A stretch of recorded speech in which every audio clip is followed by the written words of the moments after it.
ఇదే రాహుల్ గాంధీ, ఇదే రేవంత్ రెడ్డి అదాని అనట ఆయన ఏమేమని తిట్టిండ్రు, ఏమేమన్నారు అన్నాడు. అదాని మోడీ ఒకటే, అదాని వేరు ప్రధాని వేరు కాదు, ఇద్దరు ఒకటే. అదాని దోసుకొని సొమ్ము 609వ స్థానం నుంచి 2వ స్థానానికి ఎదిగిండు, మొత్తం ప్రపంచంలో 2వ కుబేరుడు అయ్యిండు. దానికి కారణం మోడీ. అదాని దొంగ, ఆయన మీద జేపీసీ ప్రోబ్ వేయాలి, స్కామ్ ఇదంతా అన్నోళ్ళు వీళ్ళే. ఆనాడు రాహుల్ గాంధీ గారు ఏం మాట్లాడినరో ఇలా రేవంత్ రెడ్డి గారు ఏం చేస్తున్నారో ఒకసారి చూడండి. अदानी जी और मोदी जी एक हैं और देश का पूरा धन एक व्यक्ति के हाथ में जा रहा है। Airport, ports, defence, infrastructure, storage, agriculture storage, सेब, हिमाचल प्रदेश में सेब, कश्मीर में सेब, पूरा का पूरा धन एक व्यक्ति के हाथ में जा रहा है। और जब हम प्रधानमंत्री से पूछते हैं ये 609 से 2 कैसे पहुंचा, बस ये बता दीजिए रिश्ता क्या है, हमारी पूरी की पूरी स्पीच एक्सपंज हो जाती है। खाड़गे जी की पूरी स्पीच एक्सपंज हो जाती है। अदानी जी के बारे में हिंदुस्तान के पार्लियामेंट हाउस में सवाल नहीं पूछा जा सकता। हम पूछेंगे, एक बार नहीं हजारों बार पूछेंगे, रुकेंगे नहीं जब तक सच्चाई नहीं निकलेगी। अदानी जी की सच्चाई नहीं निकलेगी तब तक हम नहीं रुकेंगे। రేవంత్ రెడ్డి గారు చెప్పింది అదాని మీద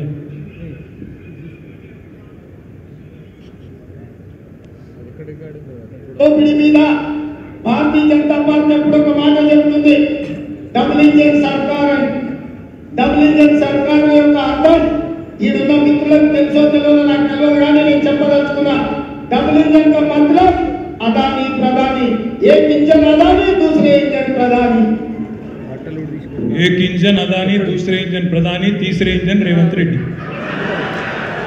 ఇక్కడనేమో వీళ్ళ నాయకుడేమో పొల్లు తిరుగుతాడు అదాని. రేవంత్ రెడ్డి గారేమో స్విట్జర్లాండ్ పోయి అదాని మీద వాడి కౌగిలించుకొని అలై బలై చేసుకొని అక్కడ చలి కొద్దిగా ఎక్కువ ఉంటుంది, కౌగిలించుకొని అక్కడనేమో ఒప్పందం చేసుకుంటారు. ఎవరితో ఉన్నారు, ఎవడు ఎవని బీ టీము నేను అడుగుతా ఉన్నా ఈరోజు. మీరు కాదా అదాని దొంగ? ఏది ఎలక్షన్కి ముందు, ఎలక్షన్ అయిపోగానే అదాని చాలా మంచివాడు, ఇంద్రుడు చంద్రుడు అందగాడు కాబట్టి అలై బలై చేసుకుంటాం. 10 ఏళ్ళు కేసీఆర్ ఇక్కడ ఉన్నప్పుడేమో అదాని అడుగు పెట్టనీయలేదు, ఎందుకంటే ఆయన మోడీ మనుషులు మనకు తెలుసు. మరి ఇవాళ ఏం జరుగుతుంది తెలంగాణలో?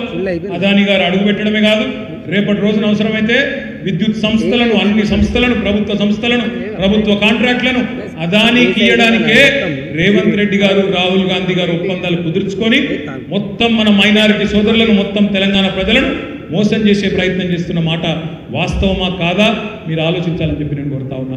ఈ వాస్తవాన్ని మనం ఇంటింటికి ప్రతి ఫోన్లోకి తీసుకొని పోవాల్సిన బాధ్యత మన తెలంగాణ బలగం మీదనే ఉన్నదనే మాట కూడా నేను మీకు విజ్ఞప్తి చేస్తున్నా. ఇంకొక మాట కూడా నేను మీకు విజ్ఞప్తి చేస్తా ఉన్నాను.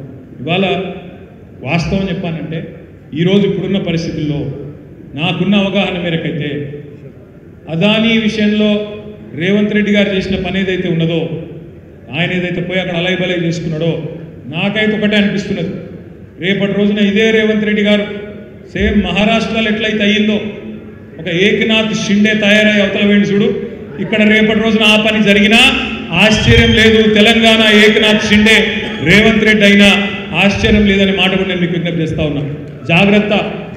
జాగ్రత్త అని నేను విజ్ఞప్తి చేస్తా ఉన్నా. ముఖ్యంగా తెలంగాణలో ఉండే మైనారిటీ సోదరులకు నేను విజ్ఞప్తి చేస్తా ఉన్నా. రేవంత్ రెడ్డి మూలాలు బీజేపీలో ఏబీవీపీలనే ఉన్నాయి. అందుకే ఇవాళ ఆయన అడుగులా మీరు గమనించండి, జాగ్రత్తగా చూడండి. ఆయన పోతాడు, ఢిల్లీకి పోతాడు, అమిత్ షా గారిని కలుస్తాడు. కలిసిన తర్వాత ఇక్కడ మా కౌశిక్ రెడ్డి గారు ఎమ్మెల్సీ ఉండే, కడియం శ్రీహరి గారు ఎమ్మెల్సీ ఉండే, ఇద్దరు ఒకటే రోజు రాజీనామా చేసింది. రాజీనామా చేసినాక ఇక్కడ ఏర్పడ్డ ఖాళీల బులెటిన్ కూడా ఒకటేసారి వెళ్ళింది. కానీ ఎలక్షన్లు మాత్రం 2 సార్లు పెడతారట. అదే 2 సీట్లకు, ఒకటేసారి ఖాళీ అయిన సీట్లకు 2 సార్లు ఎలక్షన్ ఎందుకు పెడతాను? రేవంత్ రెడ్డి పోతాడు, అమిత్ షాను కలుస్తాడు, గంటకు నోటిఫికేషన్లు 2 అలగలగా వస్తాయి. ఎందుకు? 2 అలగలగ నోటిఫికేషన్లు వస్తే 2 సీట్లు కాంగ్రెస్కే పోతాయి. ఒకటేసారి 2 ఎన్నికలు వస్తే 1 సీటు కాంగ్రెస్కు, ఇంకో సీటు మనకు వస్తుంది. 2 అలగలగై 2 కాంగ్రెస్కే పోవాలి.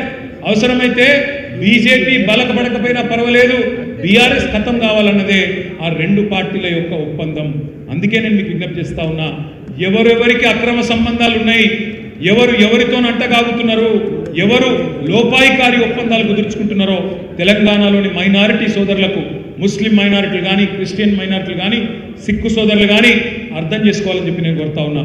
రేపటి రోజున కరీంనగర్ పార్లమెంటులో కూడా ఇక్కడ బీజేపీని నిలువరించాలి అంటే మీరు ఖచ్చితంగా ఓటేయాల్సింది బీఆర్ఎస్కు తప్ప కాంగ్రెస్కు ఓటేస్తే అది బీజేపీకే లాభం అవుతుందనే మాటను కూడా నేను ఇక్కడ ఉండే మైనారిటీ సోదరులకు ప్రత్యేకంగా నేను విజ్ఞప్తి చేస్తా ఉన్నాను. ఈ రహస్య ఒప్పందాలు, ఈ చీకటి సంబంధాలు, వాళ్ళిద్దరి మధ్యన జరుగుతున్న ఏవైతే లోపాయికారి అవగాహనలు ఉన్నాయో దీన్ని ఎండగట్టవలసిన బాధ్యత తెలంగాణ బలగమైన మీ మీదనే ఉన్నది.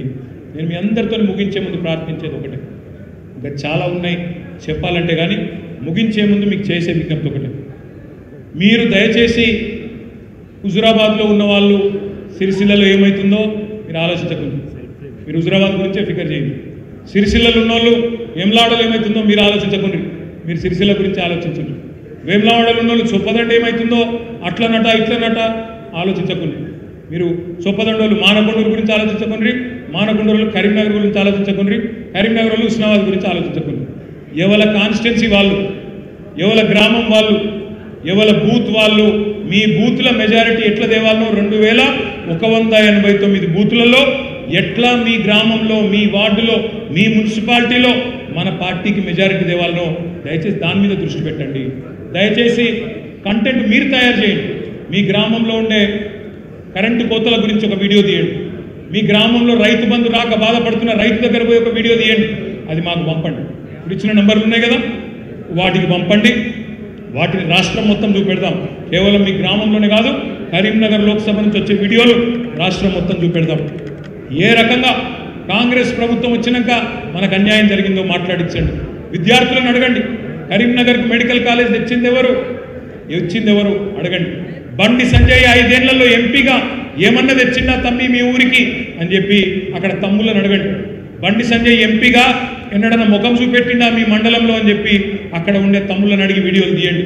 ఈ పని మీరు చేయగలిగితే ఇటు బీజేపీ అటు కాంగ్రెసు ఇద్దరి యొక్క చిల్లర ప్రచారాన్ని తుత్తున్యలు చేసే ఆయుధాలను, సామాగ్రిని, అనుగుండు సామాగ్రి మొత్తాన్ని మీరు మాకు అందించిన వాళ్ళు అవుతారు.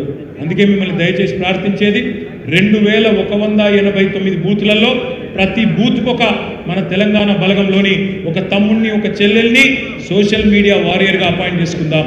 ప్రతి మండలాల్లో ఒక వార్ రూమ్ పెట్టుకుందాం. ప్రతి నియోజకవర్గంలో ఒక సోషల్ మీడియా కన్వీనర్ని, పార్లమెంటు నియోజకవర్గ పరిధిలో కూడా ఒక సోషల్ మీడియా కన్వీనర్ను పెట్టుకొని బ్రహ్మాండంగా కింది నుండి మీ దాకా నిర్మాణం చేసుకుందాం.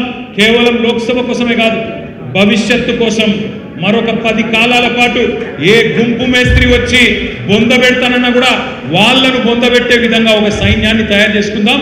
కేసీఆర్ గారిని తిరిగి తొందరలోనే ముఖ్యమంత్రి చేసుకుందామనే మాట కూడా మీకు విజ్ఞప్తి చేస్తూ మళ్ళొకసారి ఈరోజు కరీంనగర్ బలగంలో హాజరైన ప్రతి ఒక్కరికి పేరు పేరున ధన్యవాదాలు, నమస్కారాలు.